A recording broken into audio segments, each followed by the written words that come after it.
Well, welcome everyone to our second event in our Recovery Happens series. I'm Renee Neal. I'm the Director of Student Help here at CVCC, and we're so glad to have you.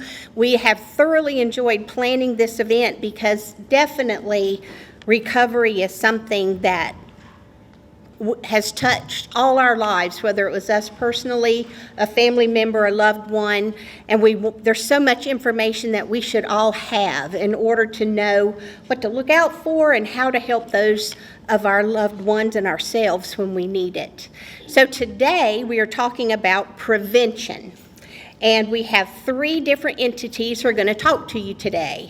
Our first one is from Cognitive Connection. This is Tim Cook, and he works with the youth program at Cognitive Connection. And then we will have Jamie Rao from Kintegra Health, and then we will have several people from Burke Substance Abuse Network, lovingly known as BSAN, and I'll let them introduce themselves as they speak and tell you what their particular area is. But without any further ado, Tim, I will hand this off to you.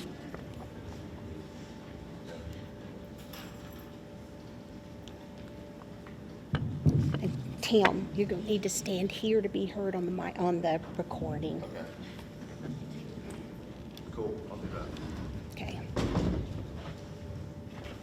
It's on. Awesome. Can everyone hear me? Is everyone doing all right today? Yes. Good, good. So like Renee said, my name is Tim. I'm with the Cognitive Connection. I'm kind of in charge of the adolescent program. The Cognitive Connection is mainly known for our adult services. We provide outpatient therapy as well as our primary care services. We try to do all of that in-house in one area to try and serve the whole person. But on the adolescent side, where we have a whole entity right down the street, located in Conover at Sipes Orchard Home, we do provide some adolescent substance use and mental health treatment. We do regular outpatient group counseling, as well as our prevention services. So we're here today to talk about prevention, what it means to prevent. So to prevent means to keep something from happening. Mainly what we're going to be talking about today is prevention from substance use, substance misuse, substance overdose. People can prevent a lot of things from happening, dangerous situations, negative things happening, death, diseases, things like that. So with prevention with substance use, we mainly work in Catawba County. So within Catawba County, it's pretty interesting because we have 3 different school districts that we work with. So it kind of makes things a lot more interesting. Within that, we have created a program, developed a partnership within Newton Conover schools, where we've been recently working with the students that are most at risk for dropping out. We work with the adolescents that are looking at doing class recovery or credit recovery programs. Trying to keep them in school. So we talked to them about staying in school, obviously preventing them from dropping out, hoping that further things don't happen. And then with that, we provide a curriculum that we go through. It's called Project Towards No Drugs. It's a 12-session curriculum approved by the state. We use this to talk about a lot of different subjects. It's 12 sessions, 12 different hours. Topics including communication. Why is communication important? As you can tell, if you don't communicate properly, your message can get could be misleading. If you're not understanding a message, things can get confusing. We talk about stereotypes. With stereotypes with adolescents and substance use, what do they think?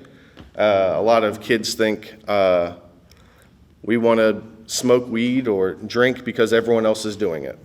Well, that's a big stereotype that adolescents all party and like to do dangerous things. when in reality, we talk about when stereotypes that not everyone is doing it. And why do we think that? Well, who tells us that adolescents like to party and like to do these negative behaviors? Well, social media, right? We see it on social media. We see it on the news.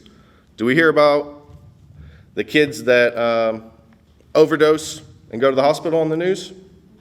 Do we hear about the kids that have parties and it gets broken up by the cops? Do we hear about the kids that get straight A's and do really well in school? You see, we hear about all these negative things, but we don't hear about the positive things. Obviously, the negative things stick out. It's a lot. It makes for better news. So we talk about that. We look at the numbers. Catawba County is very average for our students as compared to the rest of the United States. When we look at substance use for the adolescents in Catawba County, we look at these numbers yearly. We're looking at, 1 out of every 5 students is using alcohol or marijuana in the past 30 days, right? Why do these kids think that, everyone's doing it when it's only 1 out of 5? Well, look who else you're around. If you're around these people that are doing it, you're more than likely to think everyone else is doing it. So we do a lot of those programs within the schools.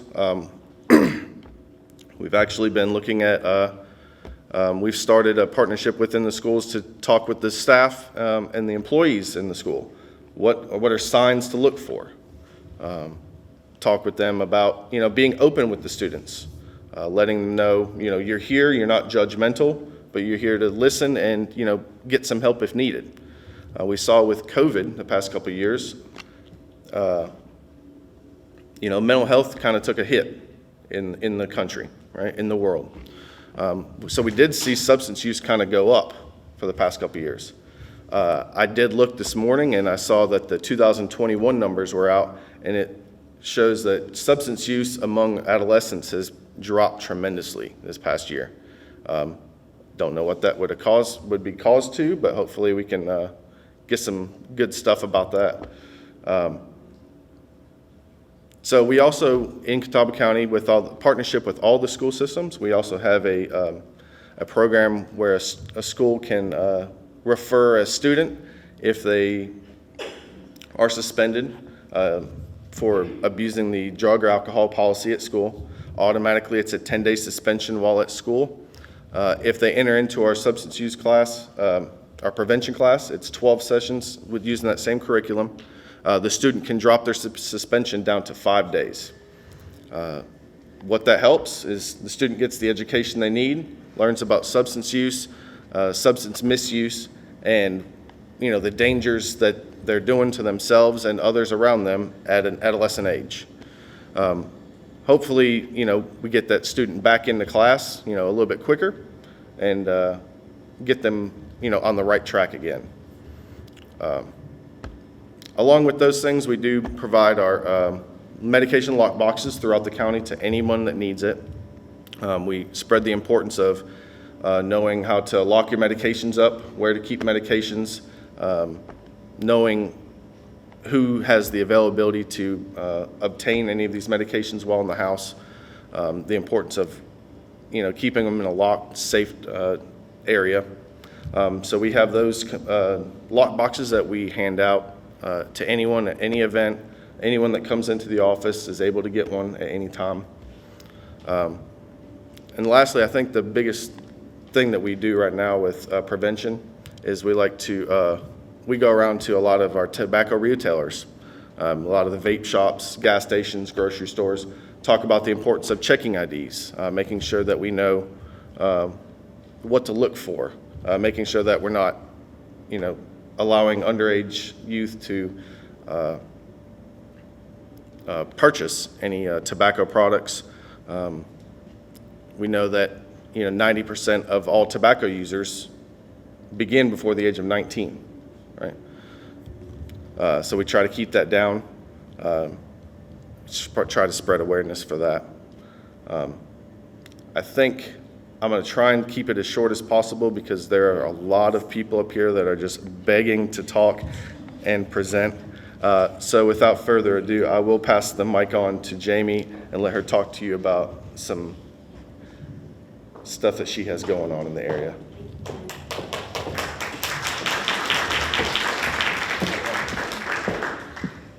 All right, is that better? Okay, so I'm Jamie Rao. I work with Kintegra Health. We are a medical company who has primary care offices in this county and adjacent counties, I think like 7 or 8. But we also have a behavioral health component, so we have therapists within the primary care setting. So we do some prevention in those settings, but also I'm in charge of the school-based. So I am the regional lead over this area for school-based services, and we have a licensed therapist in every school in Hickory City Schools, every school in Newton City Schools, and all the middle and high schools in Catawba County Schools. So we have a fully licensed therapist at each of those locations that students can access at any time.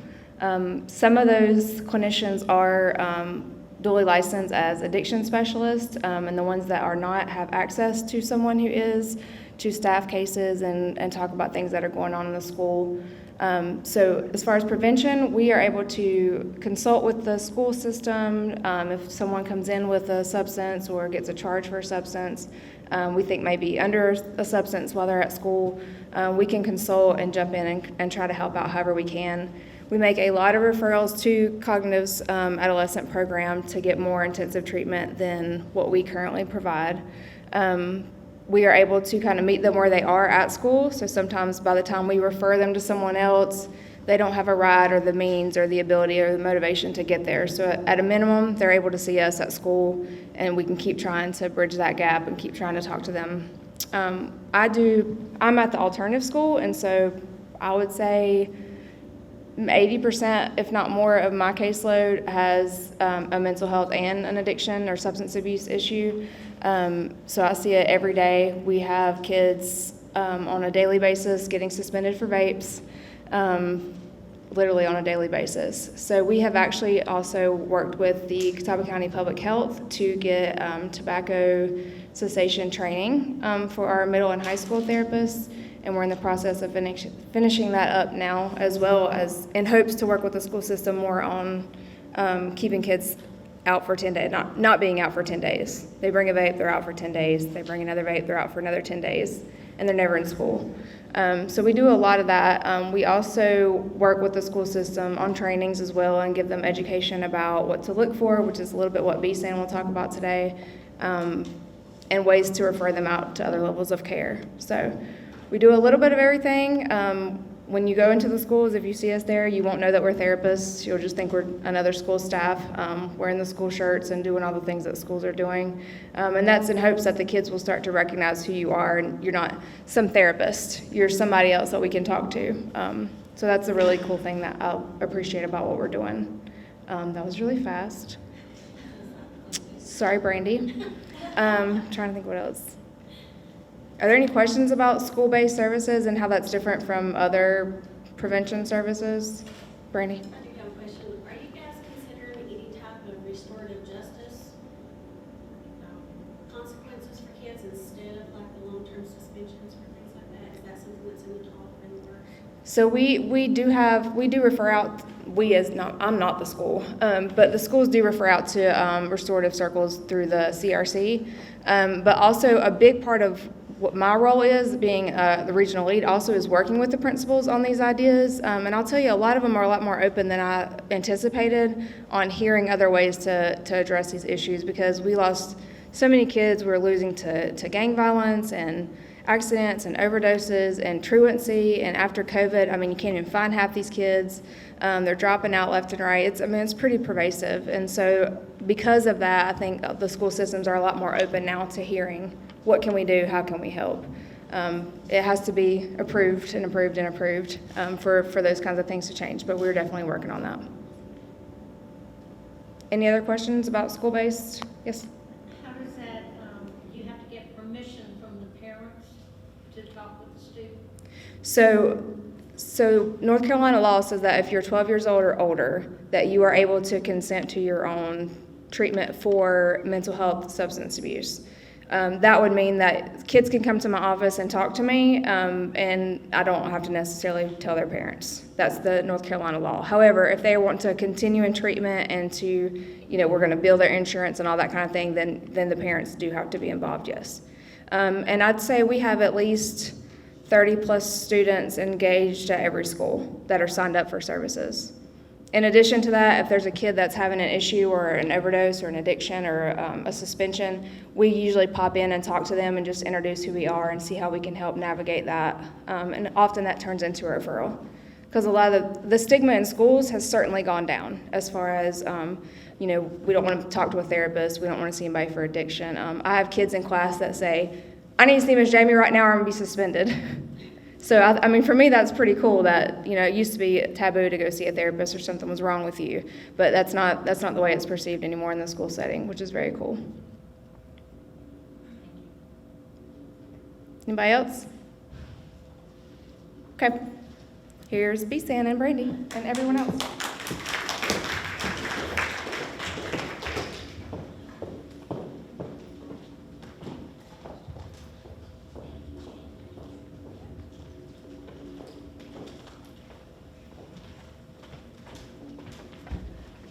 Good morning, everybody. So I'm going to try to speak to you and also show you things. And I'm not very good at Vanna White stuff, so just have some grace and mercy for me. But we are all the staff for Burke Substance Abuse Network, or BSAN, as it is lovingly referred to as. We are Burke County's Substance Use Coalition. Really what we do is get a large group of people together who are interested in making a change in our community. We have providers, support groups, other stakeholders, concerned citizens, and other related agencies in the community. We all get together and we try to network and identify gaps in our services as they relate to substance use in our community. Once we've identified those gaps, it's our job to put together something to fill them in. So we try to create programs and develop more resources that we can share with our community. We really would like to see a reduction in substance use in Burke County and in every county, which is why we're here, because Catawba County is very gracious and they work with us all the time. As you know, substance use doesn't end at the county border, right? It's everywhere. We have the same people in both places and we want to be able to share our services and resources with everybody. We currently have about 100 members in our BSAN coalition. That's representation of over 80 different agencies. We have law enforcement, healthcare workers, people from the faith community, really any and all human service agencies that we can get involved. There's people from the food industry, from, just one more, housing. Yes, that's a really popular one, because if you're familiar with substance use, you know that it kind of spills over into every other part of life. So we think it's important to have everyone at the table. Our meetings are the last Friday of every month. If you ever want to come, they're free. They're open to the public. We have them at the Morganton Community House. It is at 8 a.m. and we serve breakfast, which is awesome. Not like a bottle of water and a Danish, but like bacon and eggs and gravy biscuits kind of stuff, good breakfast. So we welcome everybody to come. We usually have really dynamic speakers. Sometimes we just do trainings, community trainings, things like Narcan trainings, or other things that are popular at that time. And we also try to talk about emerging trends and statistics, not just in Burke County, but surrounding counties and the state and the nation, so we know what to look for. It's important to us to push prevention, although we have our hands kind of in the whole spectrum. But some of our prevention efforts you're probably familiar with. The first one being Lock Your Meds. Who's heard of the Lock Your Meds campaign? Okay, so I thought more people would be familiar with it. That is one of the campaigns that we are excited about and we try to share everywhere, really what that is. And I know the COG, Tim spoke about it also, but it's a nationwide campaign which encourages people to keep their prescription drugs. Oh yes, I will, I'll say them. It encourages you to keep your prescription drugs out of the reach of folks who don't need them, kids, pets, folks who might misuse or abuse them. And we try to provide these things for everybody for free. We don't try, we do every time. You can come to our office and get them. You can call us and we'll meet you somewhere with one. Every time we have an event, which, except for this one, We usually take plenty of them with us. We just knew we wouldn't have space to hand them out today. But we also do distribution events for these things. One of the things we offer are lock boxes. Lee has one in her hand. You guys have probably seen them before. Some of them come with a key. Some of them come with a combination lock. We have them in multiple different sizes. And we also are starting to get them with different designs on them. I think people are getting smart to the fact that those are medication boxes. And some of the new ones we have look more like a makeup box or something like that. A caboodle is what I remember they were called. So something like that to keep them in, and hopefully that will deter folks from finding them. However, we have been out to like some of our homeless camps and saw that people have taken someone's lockbox and beat it all to pieces, but still didn't get it open and just left it there beat up on the ground. Excuse me. We also offer lock bags, and those things are impossible to get into if you've never tried. I've used upholster scissors, pocket knives, you name it. And something that's good about those is they travel well, but they also have a different lock. So everyone who gets one, the keys are inside of it. Nobody's key is going to open anybody else's pouch. We have the small ones too, and a lot of folks are using theirs for their vapes because children are taking their vapes and using them when the adults are not paying attention. So we'd like for them to be able to keep that out of their reach. The last thing we have as far as the lock your meds, this is not really locking your meds, but it's help you dispose of your meds. These are called disposal kits. If you're not familiar with that, you just tear it open, pour your prescription medications in there, add water, squish it up, make sure it's sealed on top because it will pour out because I've made that mistake. But seal it up real good, and you can trash them. They won't get in the water stream. They won't get in our landfills because we try to encourage people not to flush or just throw in your trash. If you throw them in the trash, animals and other people can still get them, believe it or not. I know you know people are looking for stuff like that, right? But also we don't want it in our local water supply, and there's a very real possibility that that happens if you flush them. Another campaign that we push is the Lock Your Liquor campaign. I didn't bring all of the items up here, but you can look at them because at the end of the presentation, there's going to be time for you to come up and look at all the things that we have to offer. This is a bottle lock that Lee's holding in her hand. They look like a little barrel. They can be used on wine bottles or liquor bottles.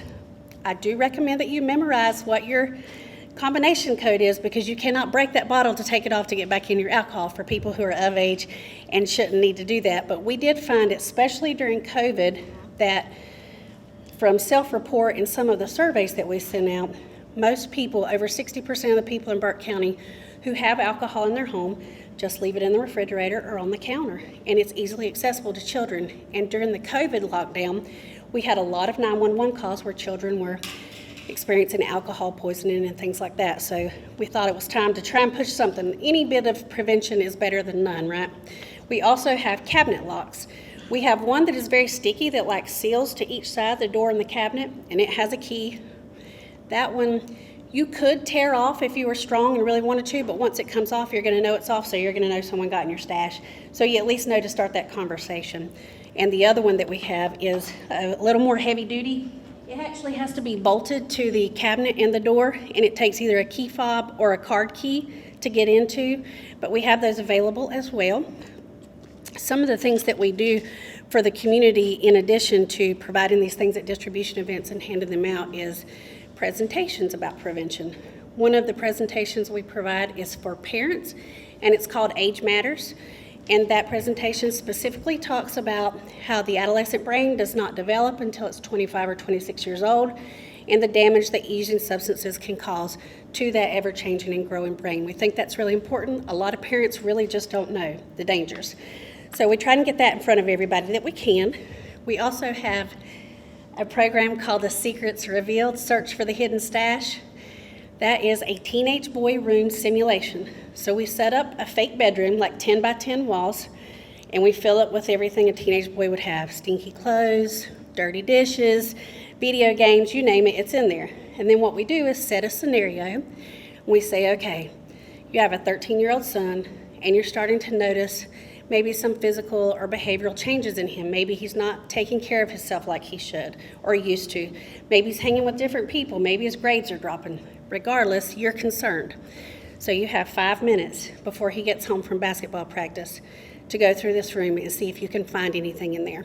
Something that might be indicative of substance use or a mental health issue, or maybe just that he's hanging with the wrong crowd. Maybe he's got things in there that are promoting risky behavior, and you don't want that happening. So you're going to talk to him about it, right? Anything to start the conversation. So we set the alarm. You get 5 minutes to go in there, write down everything you can find. Most people find 15 or 20 things. There are like 70 in there. You really can't find them all in 5 minutes, but the purpose is to raise your awareness so that you know what to look for, so you know where good hiding places are that the kids might be using because they're way smarter than we are these days. And maybe you're not familiar with things that are used for certain methods of delivery for substance use, and we go over all that. When you get out of the teenage boys' room, you'll go to the pot pantry. Our pot pantry is usually supervised by Lee, and we brought some of that here today to show you guys about the legal THC that is being sold in North Carolina. Excuse me, I'm talking so fast. Okay, and after you leave the pot pantry, you'll go to the Revelation Station that Kim mans, and there are multiple monitors there, and she'll go over every item that was in the teenage boys' room and explain to you exactly what those things are and how they can be used and what they might be indicative of. We also offer workplace safety trainings. Those are helpful for folks who are looking to find out what reasonable suspicion is, how to tell if an employee might be using, if you do think they're using, what the symptoms look like from different substances. And we want them to be able, it would be nice if we could catch it when they're still experimenting or when they're still just using socially before it becomes addiction. So we want to make those supervisors and managers aware of what to look for. If they do have an issue like that, they can come to us. We actually work out of Burke Recovery, and we can help them set up a program so that that person can get help and not lose their job, so that they can continue to be a contributing member to society. We think that's super important. Just because we have substance use issues doesn't mean we can't, give back to our community. So it's important for us to keep them doing the things that are good for them. We do health fairs, resource fairs, events like this, rallies. Anybody who will let us come, we come. Usually Kim talks because she speaks way better than I do. But we will show up and we will talk about all the services that we have, and we will provide everything that we have for everyone and explain to everybody how they can be used and things that they can do in their community to try and make a change or to push prevention. We do DEA and Operation Take Back days. Anybody familiar with those? Nobody? Okay, thank you. So once a year, Operation Take Back, and twice a year, DEA Take Back events is where we set up somewhere. Usually we do it all day long. We do half of the day on one side of the county and the other half of the day on the other side of the county so that we can get to as many people as we can. We ask folks to bring their unwanted, unused, and expired medications and dispose of them with us. We do have a police officer there with us, because folks will rob you. If you have a box full of prescription medications with you, it's not super safe to do. So we have a police officer there with us. He then secures that package and takes it to the SBI, and they incinerate it so that it can be disposed of properly and it doesn't get into the wrong hands. The last thing I'm going to talk about is Narcan. That is overdose prevention and overdose saving. So we have a lot of people who need Narcan in our community, as I'm sure that you guys do, not just for overdoses where people are using substances or misusing them, but we have calls for elderly people who have mixed their medications, people with memory issues who have taken more than they were supposed to, kids getting a hold of them. All those things happen. Narcan is a life-saving agent that we provide. We're actually nationally certified trainers and distributors. So we go and we do public trainings, we do private trainings. If it's just one person and they need to be trained, we're going to train them and then provide that Narcan to them for free.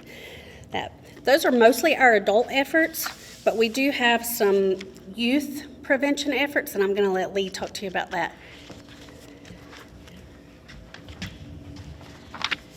Hello everyone, my name is Lee and I'm the youth specialist, so I'm used to talking to tiny little versions of adults. So if I kind of get rambly, just bear with me. They think it's funny. So thank you, Brandy, for my introduction. I'm so excited this year because we finally got into public schools, and I don't know about Catawba County, but we've struggled for the past 3 years to get into Burke County public schools. And we finally got into middle and high schools. Where we teach prevention, we teach a presentation called Wasted. It gives our youth a real-life perspective on substance use. not what other teens or even adults are telling them about substances. We find a lot of times, and if you talk to people that are in sustained recovery, they'll tell you that either they didn't get the right information when they were teens or even young children. A lot of people tell us they wish that things would have started in elementary school, that we wouldn't have waited till like middle and high school. And everyone knows that once you're in it, it's very hard to get out of it. Especially if you grew up in a home where your parents done it, it's very easy to get wrapped up in that cycle and it's hard to get out of it. So like everyone's mentioned, we're from Burke County, so we give our teens Burke County specific numbers. We also tell them, and we tell everybody that we teach, you know, counties don't have borders. Just because we're in Burke County doesn't mean that people don't seek out substances from Catawba County or Caldwell County or McDowell County, so we all have to work together to get people in recovery. So we tell them we cover Burke County specific numbers, so the results that these teens are hearing from us, they're coming straight from the mouths of them. They come from our pride surveys that we give out to our high schools, so everything comes straight from them. We go over for age of first use, and for us in Burke County, it's 12 and a half years. A lot of kids, that surprises them, and then a lot of kids say, well, I started at 10. They'll already tell us they're using substances. We make sure that we include everything from alcohol, nicotine, vaping, marijuana, prescription drugs, benzos, ecstasy, molly, cocaine, crack, crystal meth, heroin, and fentanyl. And yes, we show them real pictures. We go into depth about what the drugs look like in case they go to a party and someone tries to slip them something and tells them it's something else. We go over what it does to the body, the effects, and what they could potentially look like if they get hooked on a substance. We discuss what lacing is with them too. Probably the beginning of last year when we went into schools, a lot of kids had no idea what fentanyl was, and they didn't have any idea that you could lace a drug or even press a pill. So we talk to them about that. We show them pictures of pills that are laced and how they look like real Xanax.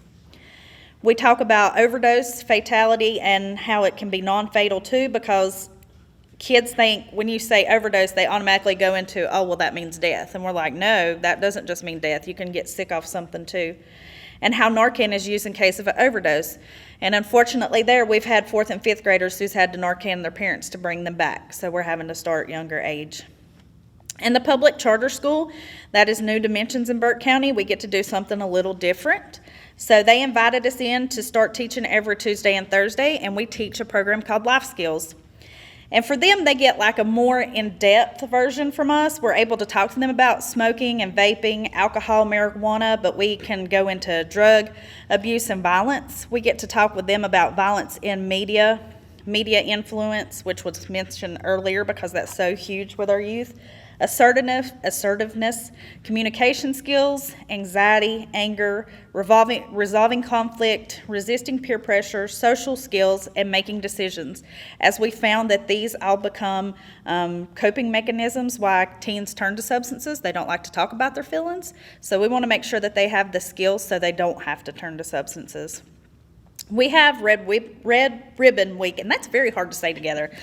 Coming up in October, it's October 23rd to 21st. This year, the 2022 week has been themed Celebrate Life, Live Drug-Free.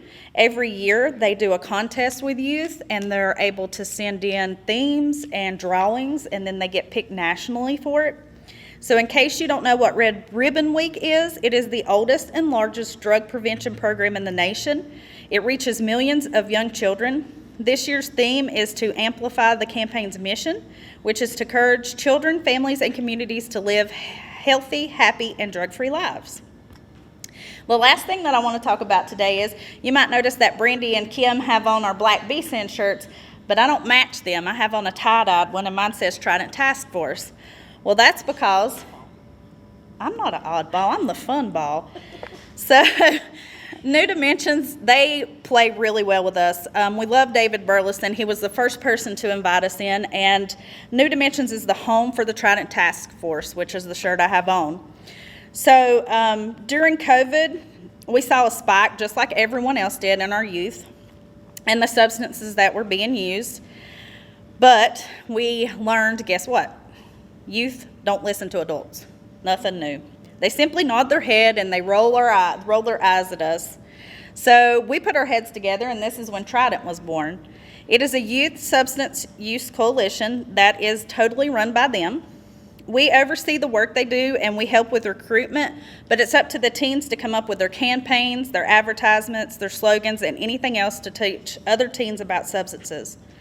We learned that teens listen to their peers. They don't listen to us.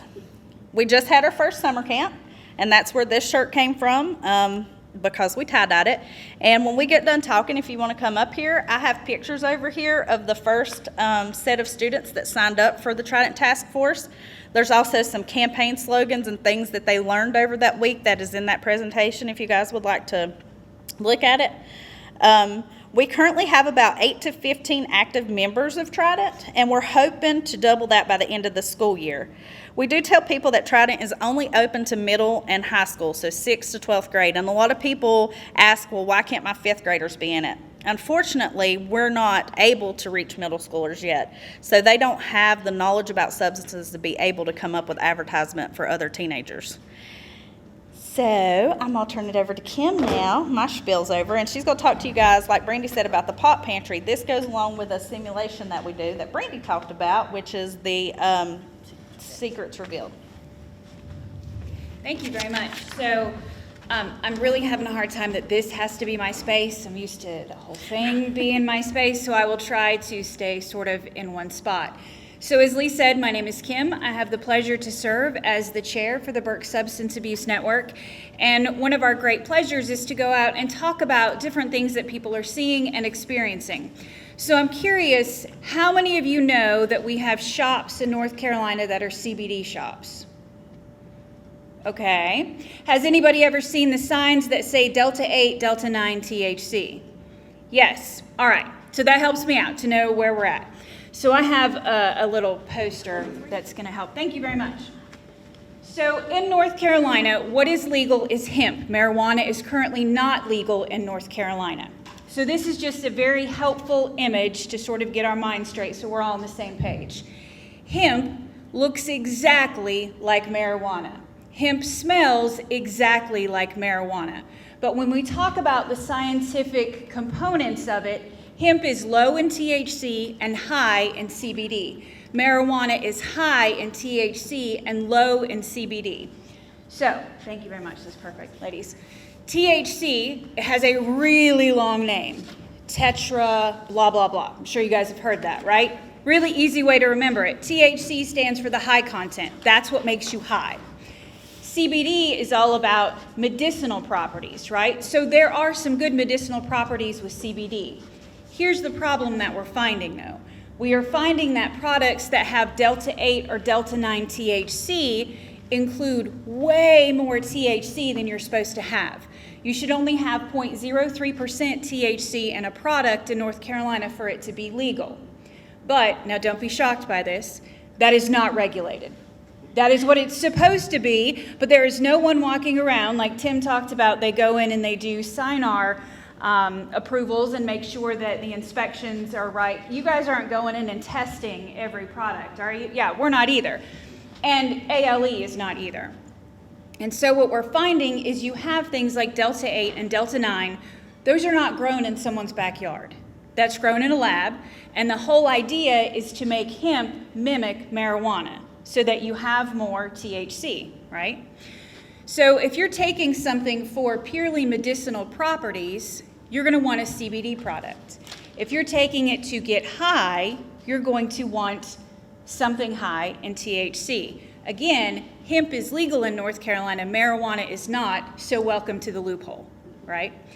You can make more money off of things like that too. So it's not cheap to buy these products, but one of the most popular, and you're wondering, why is she talking about this? What does this have to do with prevention? One of the most popular products is edibles. Are you guys familiar with edibles? Yes? So edibles is really simple. It's something that you eat. But when we talk about edibles, we're talking about something that is loaded with probably CBD or THC.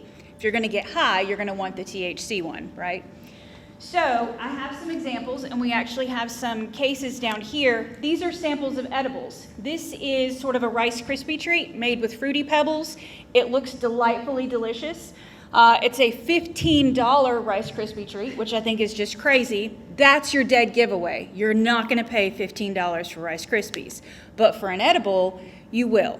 So this particular one here has Delta 8 THC in it. We also have lollipops that have THC in them. Again, hemp-derived THC, so it's legal in North Carolina. Still gets you high, but it's legal. And gummy bears are really popular. Anybody know a kid who hates gummy bears? Right, I have yet to meet one too. I have yet to meet many adults who don't like them, I'll be honest. Even if you have a particular color, I only like certain colors personally. But, you know, I'm like, I only like the green ones and the orange ones, but I still like gummy bears. And it's been a long time since I was a kid. But what they don't tell you is that you can't eat a whole bag of gummy bears. Now, I want you to imagine what a bag of fruit snacks looks like. Everybody have that in your imagination there? All right, so you have this bag of fruit snacks, and you're going to eat it because you're hungry. Oh, and I forgot to mention, you're 5. Are you going to eat 1? No. Are you going to eat just 2? No. Are you going to eat the whole package? Absolutely. Are you going to sneak back in the pantry and try to get another one? Possibly. Yeah, if you're my 5-year-old nephew, you're going to take the whole box and hide it somewhere, right? Now, what they don't tell you when you go into these shops and purchase something, and yes, they have gummy worms too, this is a gummy worm, an edible gummy worm. So if this is the size that you purchase and you purchase a whole bag of them, let's say there's 5 in a bag. This is your serving size. You are supposed to bite off a small piece, and this is your serving size. You eat this much and you wait 30 to 45 minutes to see if you feel any different. If not, eat half of this again. See if you feel any different 30 to 45 minutes later. Now, that seems a little odd because you guys just ate your entire pack of gummies, right? Now, imagine if those were filled with THC, whether that's hemp-derived or it's marijuana-derived. You ate that entire thing, and you're 5. Welcome to an overdose. So that's what we're seeing. We're seeing kids who are seeing these packages, and not all of these packages have a warning label on it. That's a delightful piece. This is a beautiful marketing symbol. They have a hummingbird on it. It's called Hummingbird Extracts. I'm not marketing for these people, by the way. But the packaging looks really nice, really fun. The food is beautiful looking. You want to eat it. It's enticing. So we are seeing children that are finding these products that were purchased legally by their parents, by their older siblings, by their grandparents, and kids are getting into it. We are seeing kids bringing gummy bears to school and sharing it with their friends. So one of the messages we're passing around is, if you didn't bring it from home, don't eat it. If you don't have the original package, don't eat it. We are having to tell teachers, if you have kids that are acting sick or say, I ate something and I don't feel well, have them show you the package. Even if you go, anybody go to Sam's Club or anything like that? Yeah. So when you go and you buy a bag of gummy bears, like 500 pounds or something obnoxious like that, you may take it home and put them in baggies. We're telling kids you can't have that anymore. You can't bring those into school because we don't know what you're eating. We actually had some students in our high school that were passing them around. They thought it would be funny. This is how a lot of experimentation happens because kids think it's funny. I took it and felt goofy, so I want to see what happens to Jane when she takes it because she's always so serious, and so I'm going to give her a little bit of THC and see what happens. Everybody ready? We're gonna try it. And we get all excited about it. Jane is allergic to THC and doesn't know that. And then she finds out in the middle of her math class, and she starts getting sick and she passes out. Jane's in an overdose, right? So that's a very terrifying situation. And it took 3 or 4 ambulance rides for the school system to realize we have to do something about this and we have to be involved. The same situation happened when parents realized, oh my gosh, we have to be involved and we have to figure out what to do with this. A lot of people don't understand this chart. It's really simple, right? Hemp and marijuana look the same, they smell the same, but they're not the same. Unless we take it into a lab and we do a little chemistry and we can make hemp act exactly like marijuana with that high content. So anytime you see something that is THC, but it's for medical benefits, that's a marketing ploy, 100%.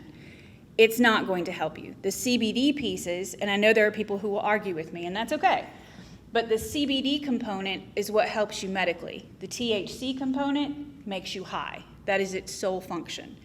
Now, there are situations where somebody may be so sick that they want to have that high to be dislocated from reality. That's a little different. They're taking that on purpose. But as far as North Carolina, legally, marijuana is not legal, but doctored hemp absolutely is. So what we would like to invite you guys to do is to come up and check out all the things that we have. These 4 cases here, I'm stepping out of my space, but these 4 cases here in the front have all kinds of legal purchased in North Carolina products. They are in cases because they do contain THC. So we have everything from caramels, which are called giraffe nuts, which I just find that humorous. We have gummy bears, we have lollipops, and I'll tell you a little thing about the lollipops. So I talked about serving size, 5 licks.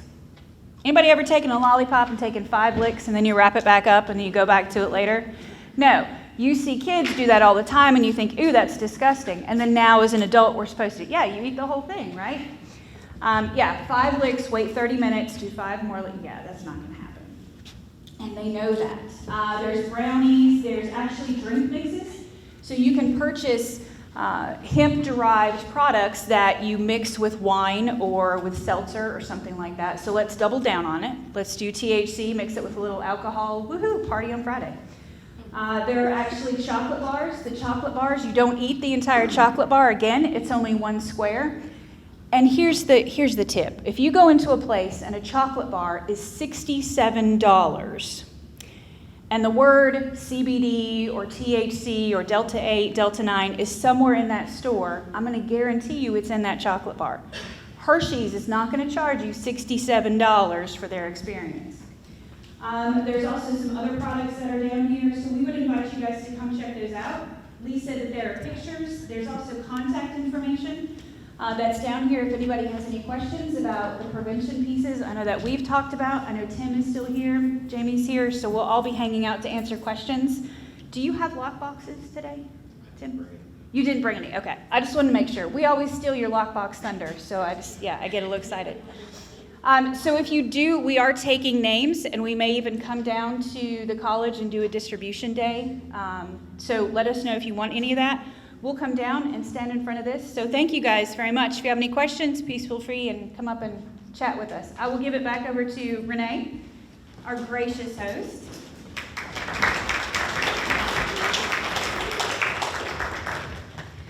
Before you come up to look at the display, which you don't want to miss before you leave today, I just wanted to make sure you were aware of what is coming up next.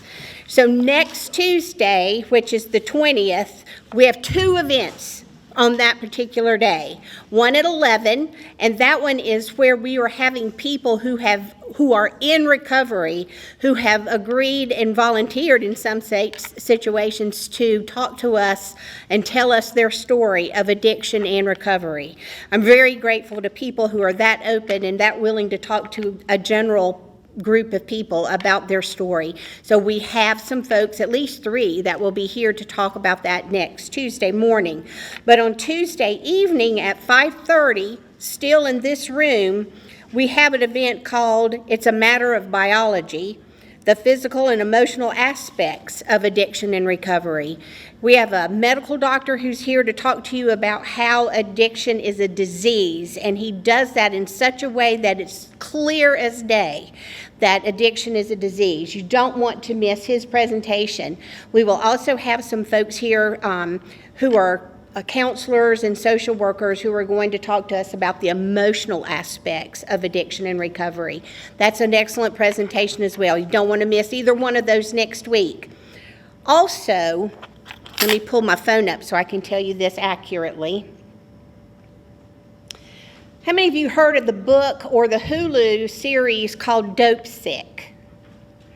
All right, Dope Sick, written by Beth Macy, and Hulu has a series that you can access now if you receive Hulu.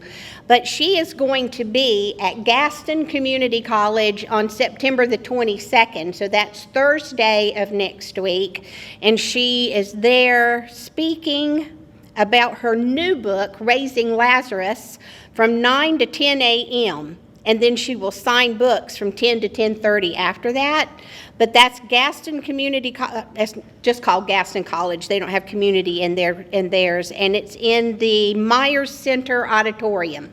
So I wanted to make sure that you were aware of that. We tried to get Beth to come here, and we weren't able to work out the date. Hopefully in the next year or so, though, we can bring her here so she can tell her story. But just for those who don't know, Dope Sick is the story of Purdue Pharma, and they're the ones that created OxyContin, and that's what started the opioid crisis, the opioid epidemic, and it's the whole story of that. And Raising Lazarus is talking about how things have progressed since things have had the legalization, the legal and trials and stuff have taken place, and the money that's beginning to trickle down into the communities, some coming to Catawba County soon. We can talk more about that at another time when we tell you how much. There's a lot of money coming out from that, but there's still a lot of need out there, and a lot of addiction and need for recovery out there from opioids. And so Raising Lazarus is talking about the people on the front lines working with folks who are in addiction. And the first chapter of that book is all about a local in Catawba County nonprofit. It's called Olive Branch Ministries, and Michelle Mathis is a minister who is also the co-leader of that particular organization, and the whole first chapter is about their programs and what they are doing to help stop and the opioid crisis as best they can, to certainly help those who are in addiction to recover from that. So those are 3 events next week. 2 here, 1 in Gaston County, you don't want to miss. Now, if you would like to come up and see this display. I am always amazed when I see this display because it looks just like the stuff I bought for my kids and I buy for my grandkids. It's very important that we know what's out there. So come on up and take a look, and then ask questions of the people who presented for us today. Thank you so much for coming. We'll see you next week.